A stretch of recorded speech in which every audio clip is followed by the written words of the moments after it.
수가 있을까요? 힘으로? 고맙습니다. 네, 됐네요. 힘으로 됐어요. 여러분 반갑습니다. 네, 오랜만에 뵈는 분들도 계시고 또 처음 뵈는 분들도 계십니다. 저는 hen익교회 한문도 목사입니다.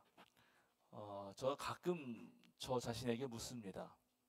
나는 어쩌다 교회를 다니게 됐나? 지금은 또 왜 교회를 다니고 있나?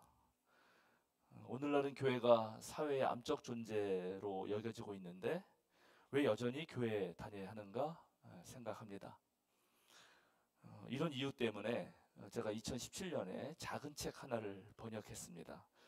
제목은 교회이고 그 책의 원래 제목은 Why Go to Church? 왜 교회 다니는가라는 책입니다. 아주 작은 책입니다. 이 책의 1장에는 사람들이 교회를 떠나는 이유, 교회 다니지 않는 이유가 나오고 2장에는 그럼에도 불구하고 교회에 다녀야 되는 이유가 나옵니다. 영국 옥스퍼드 교구에 주교오셨던 저자 존 프리처드 신부님이 교회에 가야 하는 이유를 한 10가지로 말합니다. 제가 읽어드리겠습니다. 첫째, 삶의 여정을 걸으면서 때로 멈추어 자신을 살피기 위해. 둘째, 삶을 살아가는 데 필요한 틀을 제공해 주기 때문에. 셋째, 시시하고 평범한 문화로 가득한 이 시대에 도덕적 진지함을 느낄 수 있으므로. 넷째, 공동체를 상실한 문화 속에서 참다운 공동체를 정직하게 세우기 위해 노력하는 곳이기 때문에. 다섯째, 교회는 배우려는 이들이 모인 곳이므로. 여섯째, 교회 공간 그 자체가 주는 거룩한 무엇이 우리 마음을 사로잡기 때문에. 일곱째, 설교를 통해 예상치 못한 깨달음과 희열을 느낄 수 있기에. 여덟째, 어려운 시간이 닥쳤을 때 교회 공동체를 통해 힘을 얻으므로. 아홉째, 교회에는 한두 명의 성자 같은 사람이 있으며 또 그에게 감동을 받기 때문에. 열 번째, 하나님과 교감하기를 원하기 때문입니다. 여러분은 무슨 이유로 섬돌향리교회 나오시나요? 이 10가지 중에 한 몇 가지 정도는 해당될 것 같습니다. 저는 어쩌다가 비그리스도인 집안에 태어난데도 불구하고 교회를 다니는 교인이 됐고 또 어쩌다가 목사까지 됐습니다. 우리 문화와 사상, 우리 전통에 잘 맞지도 않는 서양 종교인 그리스도교 안에 내가 어떻게 계속 이렇게 머물러 있나를 곰곰이 생각해 보면은 그거는 역시 제 종교 체험적인 어떤 경험 속에서 나사렛 청년 예수의 삶이 있었기 때문입니다.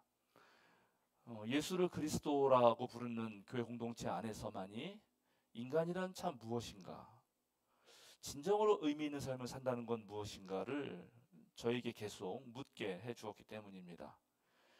특별히 돈이면 다 된다 하는 그런 세상에서 참다운 인간미를 느낄 수 있게 해주는 곳, 그런 사람들이 여전히 있는 곳이 저는 여전히 교회라고 확신하고 있습니다. 특히 향림 공동체 교회 그리고 그 구성원들을 보면 그런 마음이 많이 듭니다. 하지만 많은 사람들이 또 교회에서 목회자와 또 같은 교인들에게 상처를 받고 교회를 떠납니다. 과연 무엇이 문제인가? 제가 생명사랑교회에서 목회할 때 새로 등록한 교우가 세교 환영식에서 이런 말을 하신 적이 있습니다.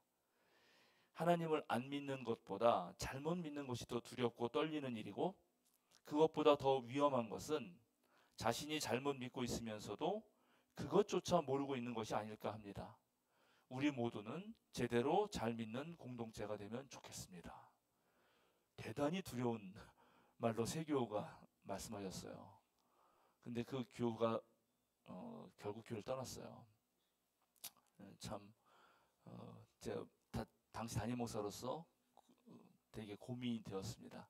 우리 공동체가 충분히 그를 받아주지 못한 것 아닐까 하는 고민이 된 거죠.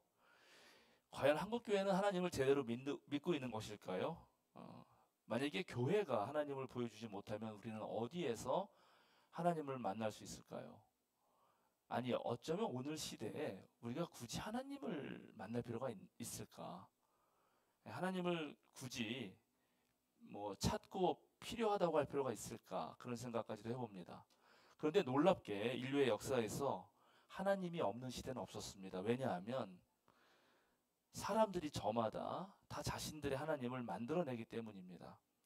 오늘날 세상에서는 뭐니 뭐니 해도 하나님 노릇하면서 가장 센 힘을 갖고 있는 것이 돈이죠. 돈 때문에 쉽게 유혹에 넘어가고, 돈 때문에 싸우고, 돈 때문에 상처받고, 돈 때문에 의리를 저버리고, 또 돈 때문에 사람다움마저 포기합니다. 지난 4월 30일에 어버이날을 곧 앞두고 롯데 멤버스 자체 리서치 플랫폼이 있는데 라임이라는 곳에서 20대에서 60대 남녀 2,000명을 대상으로 어버이날 받고 싶은 선물 조사를 했습니다. 뭐 여러분 이미 아실 텐데 압도적으로 용돈, 현금으로 주는 것이 당선됐습니다. 70.8%였습니다.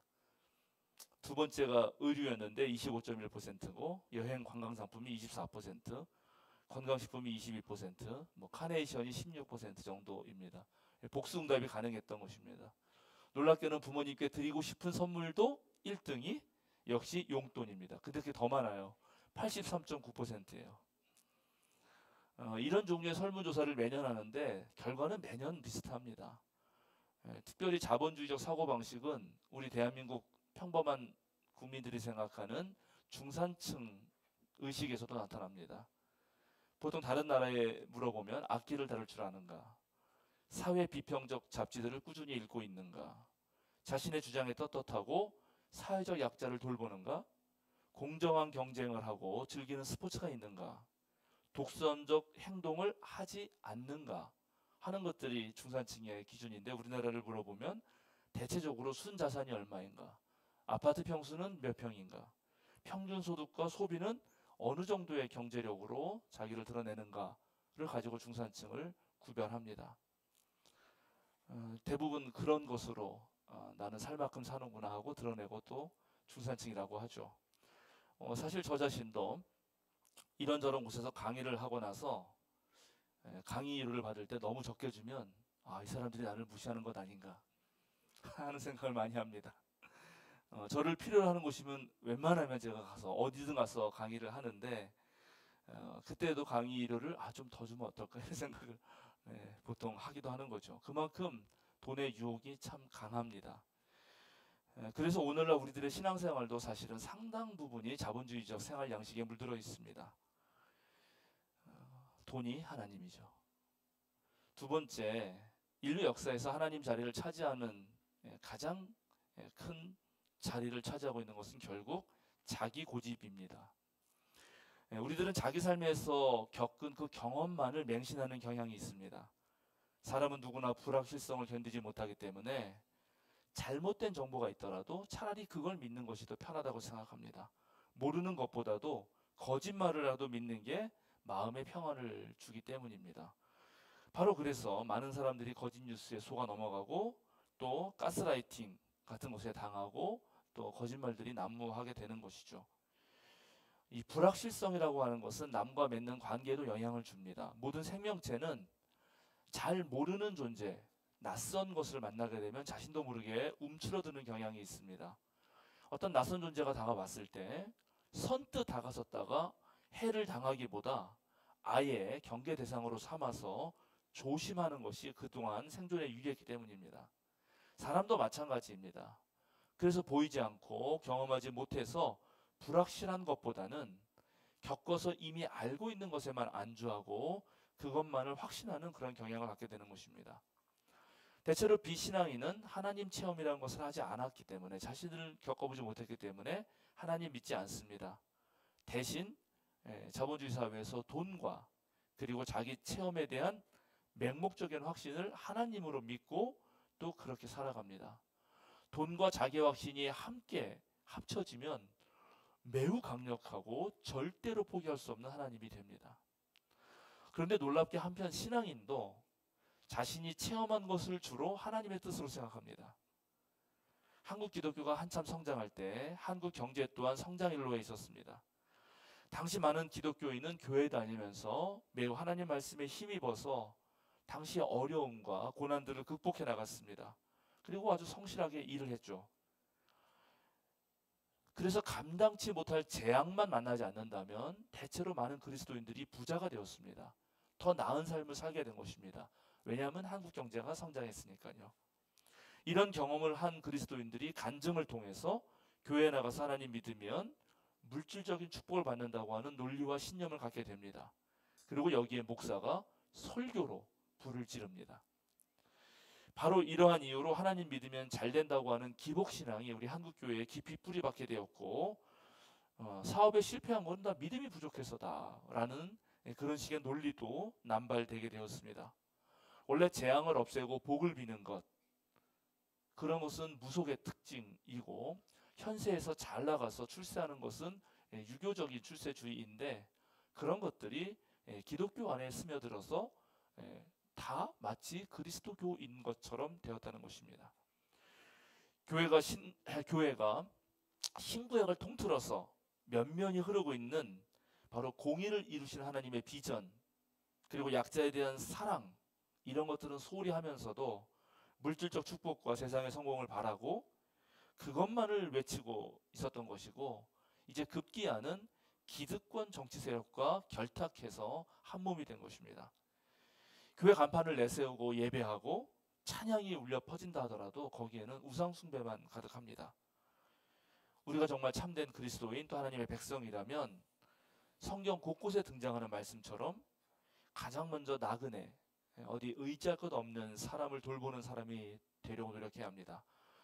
바로 그것이 하나님을 경외하는 것이고 그를 섬기는 것이고 그에게 충성하는 것이다 라고 성경은 말하고 있습니다.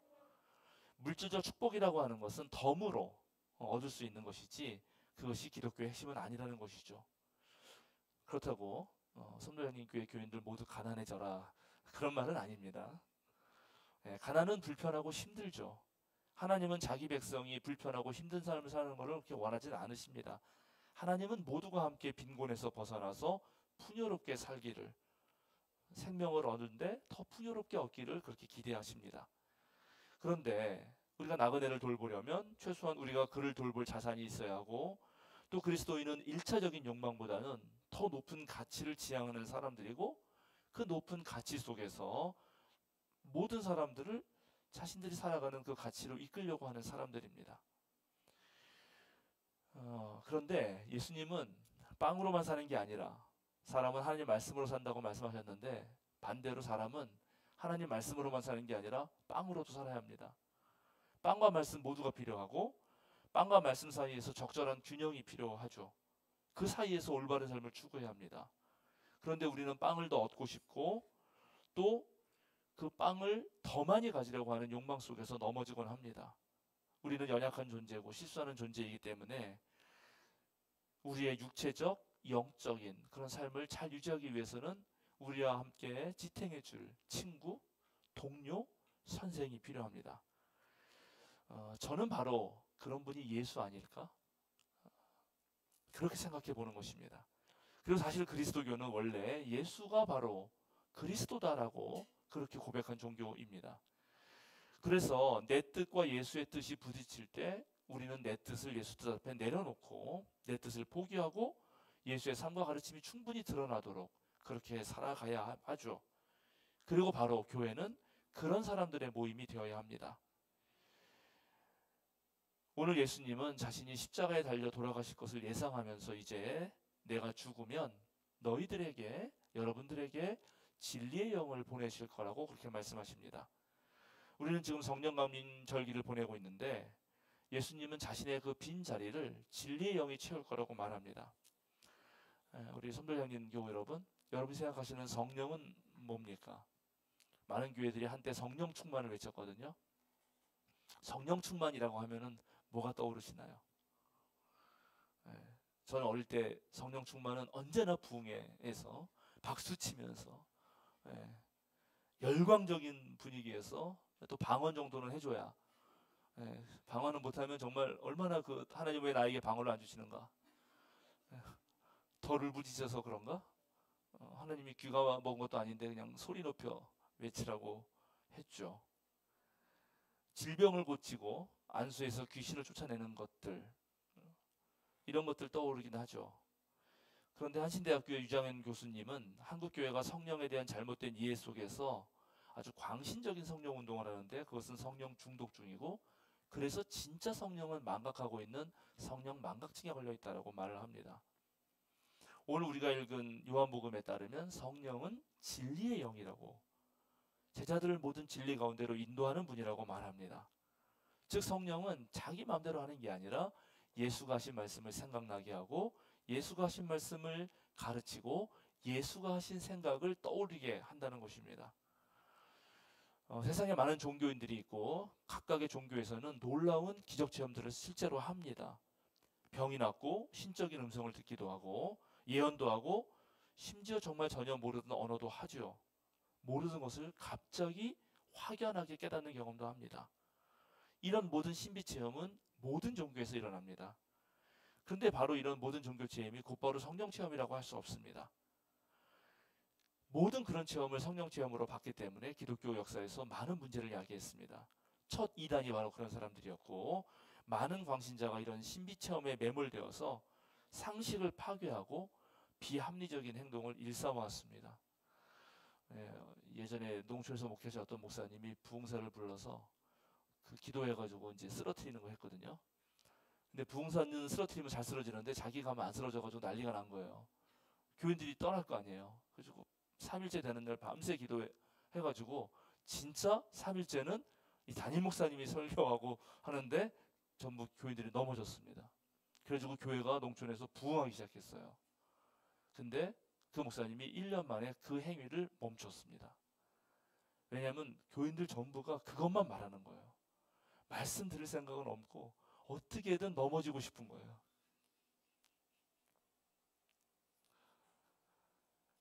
요한복음서에서 예수님은 성령을 파라클레토스라고 부릅니다.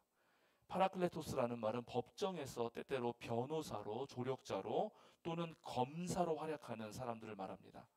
즉 성령은 하나님의 법정에서 예수 그리스도를 변호하고 예수님의 관점에서는 이 세상을 고발하는 그런 역할을 하는 거죠. 예수님은 요한복음서에서 이 보혜사 성령에 대해서 되게 길게 말씀하시는데, 보혜사 성령은 제자들과 관계를 맺고 예수 그리스도의 본질을 계시하고 제자들에게 예수 말씀을 생각나게 하고 예수를 증거하고 이 세상을 책망하고 모든 제자들을 진리 가운데로 인도합니다. 자, 이 요한복음서의 성령 이해와 우리가 그동안 알고 있던 성령 이해가 여러분 어떻게 느껴지시나요? 여러분 마음에 좀 와 닿나요? 요한복음서가 말하는 성령은 예수가 계시지 않은 상황에서 제자들이 겪었던 그런 어떠한 체험을 말하고 있는 것입니다. 예수가 하늘나라로 올라가시고 이제 안 계신데도 불구하고 뭔가 예수가 떠올랐다는 것이죠. 그래서 그들은 당시에 로마 제국에 맞서서 그리고 자본주의 세력에 맞서서 싸울 수 있었던 것입니다. 오늘날도 돈과 세속적 성공을 추구하는 이 사회 속에서 진정으로 하나님의 공의와 하나님의 사랑을 실천하는 사람들이 체험하는 어떤 영, 그것이 바로 거룩한 영이라고 할 수 있습니다. 오늘 우리가 함께 읽은 요한복음서 8장, 요한복음서 16장 이 뒷절 말고 앞절에 보면 성령은 말씀드린 대로 세상을 심판하기도 합니다. 그러면서 성령은 죄와 의로움 앞에서, 죄와 의로움과 심판에 관한 것을 다시 한번 새롭게 만듭니다. 즉 예수가 당시에 죄인으로 죽었는데, 그래서 세상 입장에서는 예수가 그렇게 죽는 것이 마땅하다고 생각했는데 오히려 성령은 반대라고 말합니다. 성령에 의해서 새롭게 교정되고 있는 것입니다. 예수를 배척하는 것이 오히려 죄고 예수님만이 의로운 분이시고 이제 심판을 받는 분은 예수가 아니라 세상입니다. 세상이 예수를 알아보지 못했기 때문에 그런 일을 저질렀다고 말하고, 성령을 알지 못하기 때문에 이제 세상은 그런 말을 받아들이지도 못하죠. 그래서 이제 진리의 영이 오시면 그 진리의 영은 제자들을 통해서 이 세상을 깨우치는 역할을 하게 되는 것입니다. 오늘날도 진리의 영이 오셔서 많은 세상을 깨우쳐야 할 것 같습니다. 그러나 먼저 세상 사람들 이전에 성령의 이름을 남발하면서 성령을 왜곡하고 있는 교회에 오셔야 되지 않을까, 교회에 오셔서 새로 깨우쳐야 되지 않을까 생각합니다. 진정한 그리스도인이 된다는 것은 무엇일까요? 또 성령으로 가득한 사람은 어떠한 사람일까요? 결국 성령 충만하다는 것은 우리의 삶이 예수 그리스도의 삶과 예수 그리스도의 가르침으로 드러난다는 것이고 그것과 함께 한다는 것입니다. 예수님은 온전히 단 한 분, 그것도 사랑이신 하나님 한 분만을 생각했습니다. 그리고 온전히 그 사랑의 뜻을 이 세상에서 펼치는 것이 자신의 인생의 전부였고 자신의 정체성이었습니다. 즉 그는 하나님의 영, 진리의 영, 사랑의 영으로 가득 찬 분이었습니다. 그래서 그렇게 살다가 십자가에 달리는 것도 마다하지 않으신 것입니다. 그런데 오늘날 많은 그리스도인들은 저마다 자기 십자가를 지려고 하지 않고 또 그리스도의 남은 고난을 채우려고 하지 않습니다. 진리의 영에 힘입어 참을 참이라 말하지 않고 거짓을 거짓이라고 말하지도 않습니다. 자신의 무지를 타파하고 세상에 물든 때를 씻기 위해 노력하는 사람들도 그리 많아 보이지 않습니다. 진정으로 진리의 영을 찾으려는 생각조차 못하고 있는 것입니다. 그래서 저는 오늘 여러분과 함께 마지막으로 2차 세계대전이 끝난 직후에 전 세계 교회가 암스테르담에 모여서 인간이 벌이고 있는 이 무서운 무질서에 대해서 교회가 무엇을 할 것인지를 두고 고민했던 그 기도문을 함께 읽어드리는 것으로서 제 하늘 뜻표기를 마치려고 합니다. 우리는 하나님께 기도드립니다. 하나님께서 우리에게 진정한 아니오와 진정한 예를 말할 수 있게 가르쳐 주시기를, 그리스도의 사랑에 거슬리는 모든 것을 향해 아니오라고 말하기를, 그리스도의 사랑에 부합되는 모든 것을 향해 법을 제대로 세우려는 모든 사람을 향해, 평화를 이룩하려는 모든 사람을 향해, 정의가 깃드는 새 하늘과 새 땅을 펼쳐나가려는 모든 사람을 향해 예라고 말하기를. 다 함께 침묵으로 기도하시겠습니다.